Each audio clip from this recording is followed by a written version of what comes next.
How to buy a wedding venue business. We all know that weddings don't come cheap.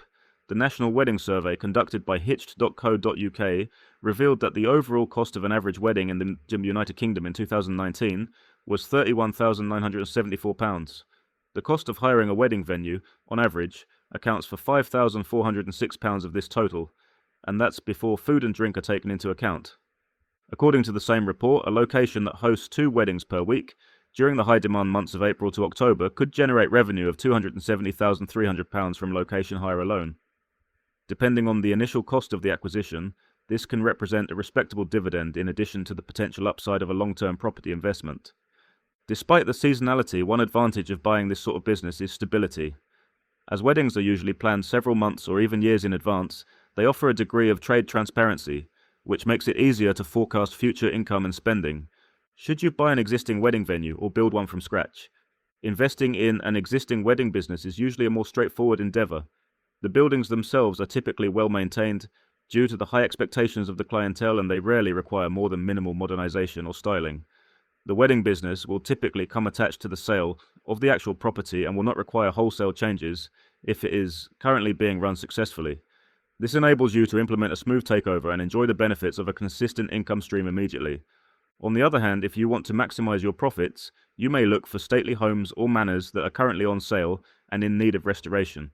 On a more modest level, you could think about transforming a smaller area such as a barn into a location for weddings. Not only will this make it possible to have a greater degree of control over the layout and appearance, but a redevelopment also has the potential to produce a higher rise in value over the long run. Looking for potential venues. Whether you are doing it from scratch or buying an existing business, finding the right venue is the first step you need to make before commencing work on your wedding venue business. If you already have something in mind, that will make everything much simpler. For instance, you may already own a barn that you intend to convert into a wedding venue, or you may have an existing property that you wish to expand. If that is not the case, you should start looking into properties within your target radius which fall into the budget you have available. If your starting budget is limited and you don't have investors, you might be able to explore leasing a property. Once you have a place in mind, the next step will be to conduct a feasibility study. At this stage, it's important to determine how many of the services will be provided in-house. For instance, when it comes to the menu, one option is to hire external catering services, while another is to take ownership and run the kitchen on site. Each comes with their particular costs and challenges. You will also need to consider carefully issues around logistics and transport. Define where people will park, where they will store their belongings, and what kind of equipment you will need, such as tables, seats, a music system, and so on. Do you maybe also want to have a few rooms set aside for guests to stay overnight? Differentiating yourself. When you first start your business as a wedding venue, one of the most important things you need to do is determine what makes your venue different from others. In other words, why would a couple choose to book their event at your venue? Having a clear view of this is essential in determining your distinctive value proposition and will be of great assistance to you in your marketing strategy.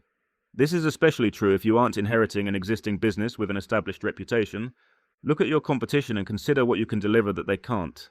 This could be structural, such as having a one-of-a-kind view, or it might be less tangible, such as the ability to provide a unique statement wedding by association with a well-known historic property.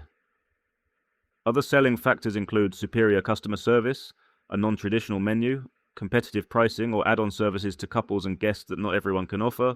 This could range from overnight stays to a digital planning app. What are the hidden costs of buying a wedding venue business? Unfortunately, it isn't quite as simple as finding a venue that matches your budget and making a forecast. There are a number of other costs that you will need to give consideration to when buying a wedding venue business. It's easy to overlook these, but to make it easier, we have listed a few of them below. Marketing, you have 3 choices here. Do it yourself, use a marketing agency, or opt for a freelancer. Marketing agencies and freelancers specializing in wedding venue marketing are going to deliver the best results with the least effort on your part, but it will cost you a pretty penny. Of course, if you have a tech-savvy team with a flair for creativity, you can do some of it yourself.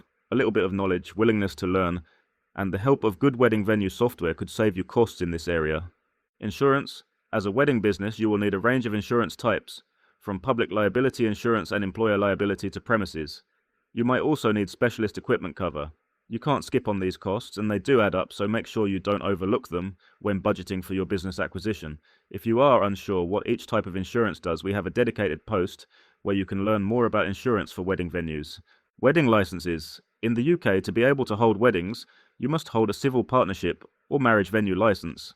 There are various criteria you must meet to be accepted for this, and prices range from £1,500 to £2,337, depending on the number of people your venue can hold.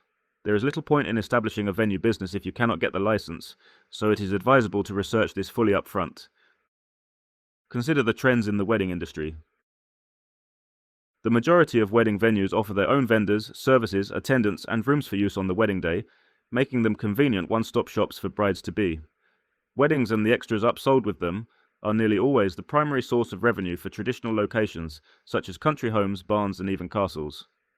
However, in spite of the fact that all-in-one wedding venues are convenient, more and more engaged couples are opting for a do-it-yourself (DIY) approach to their weddings, in which they rent the location but are wholly or partially responsible for their own decor, catering and/or other third-party vendors.